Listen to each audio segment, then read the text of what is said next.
So, after more than 8 months after the Black Ops 4 launch, we finally get contracts in the game. When I first saw the screenshot, I thought it'd be quite rubbish. I thought maybe we'll get a few reserves or we'll get some, minor rewards here and there. But you know what? I was pleasantly surprised. So today we're talking about how to get a ton of reserves in Black Ops 4. Alright guys, I've just been adding up the maths. Now, with contracts coming out, you get different sets of contracts in each mode. So the 4 modes are multiplayer, League play, which is obviously like the competitive version of multiplayer. You've then got Blackout and you've then got Zombies. And each mode has its own set of challenges.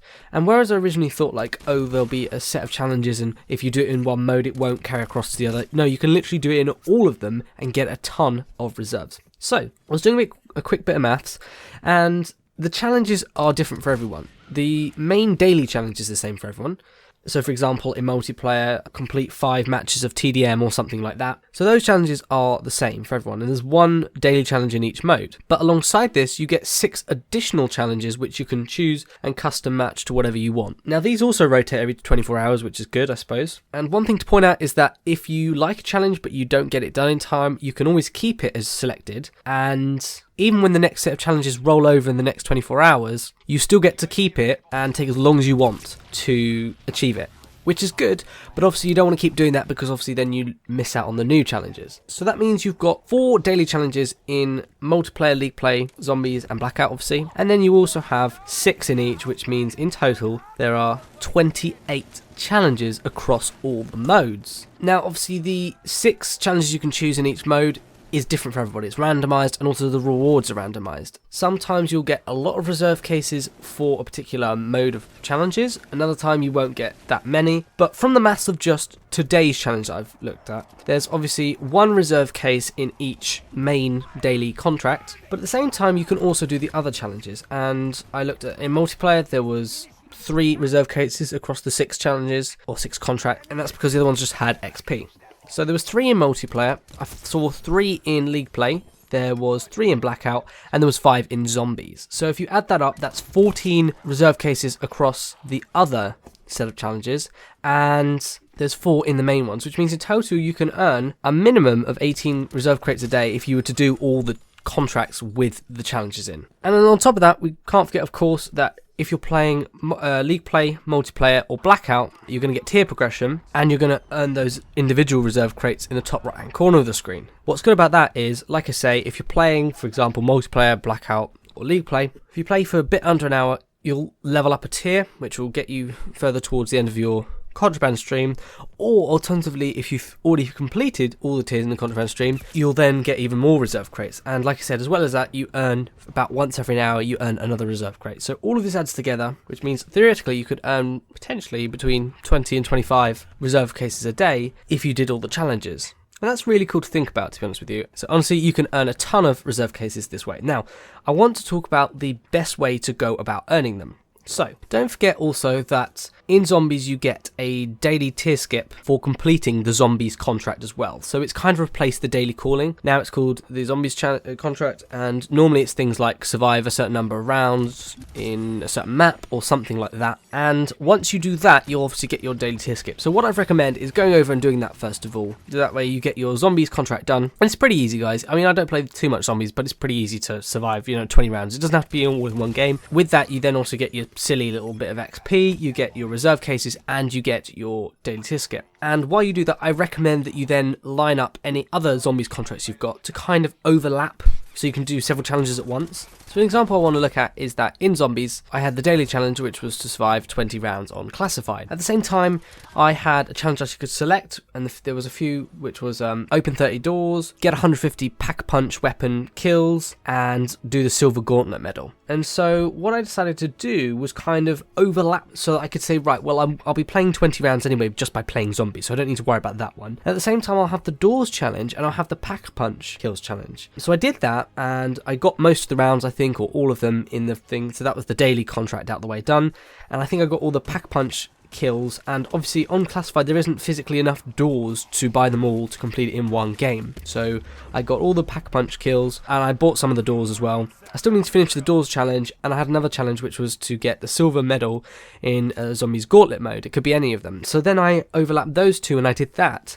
And I was playing through the gauntlet mode to try and get to the silver medal while opening those doors again. Do you see what I mean? And just overlapping those challenges. So try and group them together as easily as possible so you don't have to play as, few games as possible. It just makes it a lot easier. So that's what I did for that. Once you've done that, hopefully you would have got past round 15 in a single game. If that's the case, then that knocks off the winner match in multiplayer or get a first merit in Blackout, whatever it is. You don't need to do that now because you've already got past round 15 in zombies. Now, you probably would do it anyway, but it just makes it a little bit quicker. So once you've done that, I'd then move on to something like multiplayer, and I'd see, well, what's the daily challenge? I'll do that, and I'll try and overlap it with the other challenge. I think there was a multiplayer, play 5 matches of TDM or S&D or whatever it was. At the same time, I had a challenge that said, get 5 headshots in a game. So what do? I overlap the daily contract that everyone's got with that headshot challenge. I think there was also one to get certain number of kills with a score streak or something like that. So I did that as well. And you see, if you overlap that, play the TDM matches while getting the headshots. If you can't do it in TDM, obviously you'd have to go into a different mode. But you see what I mean? Just trying to overlap those and get those done as quickly as possible. And if there's challenges you can't stuck on, that's fine. We can come back to them. You can either try and stick at it. What I then try and do, however, is go over and do the other modes. So then I go over to Blackout. The contract is normally play 45 minutes in a Blackout match or 45 minutes in Blackout. And while I was doing that challenge, I'd see if I could do some other challenge. I think one of them was get 3 kills with a sniper or, kill people in the final circle 2 times or something like that. And, you try and just overlap those. If you try and overlap those challenges and get that done, you get at least the daily contract in Blackout. That's another case. And some of the other challenges, hopefully. Now, if you can't do, again, some of the more difficult challenges, that's fine. You can come back to them. I'll then go over to League Play, or World League, whatever you want to call it, and I do the contract there. The daily contract's normally quite easy. It's just normally play and complete 5 games or something like that. And then some of the other ones are win matches, that kind of thing. So I think I had win 2 matches in a row and then win 4 matches. So you see what I mean? You had, win 4 matches. Well, I just need to play 4 matches where I win. Win 2 matches in a row. Well, I just need to, win again twice, but that counts to the 4 wins. And then also it counts to playing the games. So it all overlaps. And if you do that, you'll quite quickly be able to rack up a lot of cases. One thing I would say is just don't spend too much time in zombies, only because once you've got most of the contracts done, I think there's one left where it's survived to round 30. Now, I did try that, and unfortunately I died just before it. I now think, well, there's no other contract I need to go for at the moment, so it wouldn't really be worth me playing a whole game to try and get to round 30, and then what if I died at the end or something, just to get one reserve case? Because the problem with that is, obviously, if I die, I've wasted all that time, and I haven't actually progressed anything else. Whereas if I play League Play, Multiplayer, or Blackout, I'm also leveling up those reserve case meter, and I'm also leveling up my tier stream, which is either getting me tiers towards the top tier or it's getting me more reserve cases. So if you're playing the multiplayer stuff, you're actually progressing other stuff at the same time. It's just much more efficient. So I wouldn't spend too much time on zombies, but I try and get it out of the way and done first. Once you've done those ones, then try and skip back to some of the other ones if you've missed any challenges, and just keep trying to do that. And obviously don't forget, if there's a challenge you think, I really want to try at it, they're going to refresh soon, I don't think I'm quite there, it doesn't matter, because what you can do is you can, like I say, keep that contract selected, and you can keep it selected for as long as you want and try and complete it. Maybe it'll be really worth you trying to go for this one, but I think there was one where I had to get 5 kills with a Hellstorm, and then the next day there was a contract where I had to get 3 kills in one go with a Hellstorm. So they linked up quite well, and I went for that. So it's always, if you can't quite do it, just keep it there. And yeah, all I would say is if there's an easy challenge the next day, maybe you might consider swapping it out, but it just depends, So always remember, use that to your advantage. If you think a challenge is really hard, leave it. If you want to keep it around for a while, you can keep it the next day. As long as you've got it selected, you can keep it. Obviously, once you let go of it, if it's past the next day, it will be discarded and you won't see it until next time. And also, one thing I want to quickly say, guys, as well, is that as long as it's in the same day, so let's just say the contract's just refreshed. If I chose a challenge contract and I thought, actually, I've just chosen this one, but I've seen a better one, you can swap to that better one and then swap back again. You won't lose any progress as long as you're within the same day. After that, obviously, if you swap back, you'll never get it back again. But as long as you're within that 24-hour period of the contract coming out, you can swap it in and out and you won't lose any progress, which is really good. So let's just say you're getting sick of going for Bloodthirsters and you actually want to get something else, another contract done, you can swap it out and then swap back later. So that's something else to use your advantage. Now, a final thing which is quite important, and I think a lot of people won't actually realise, is that there's actually now an in-game menu which shows you your contracts. So in all the modes, all you have to do is press the options, start button, whatever you call it, and you'll go across to a tab which says contracts.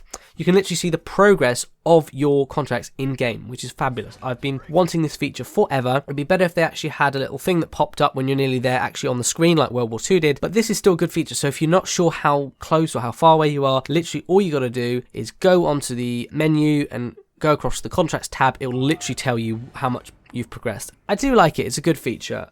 Now, from the last 24-hour period, slightly over, with me putting a bit of effort in, but not fully no-lifing it in terms of earning reserve cases, I earned about 25 in the last 24-hour period or so, and that's just from me going over 2 days worth of contracts, and that was, you know, with not me putting in loads of effort. So honestly, if you did this every day, minimum, if you didn't even put in that much effort, you'd get really, at least we're talking 10 cases a day. So if you did that every day, you know, after 7 days, 70 cases, after a month, it's 300 cases, you know, so it could easily rack up big time to get you everything.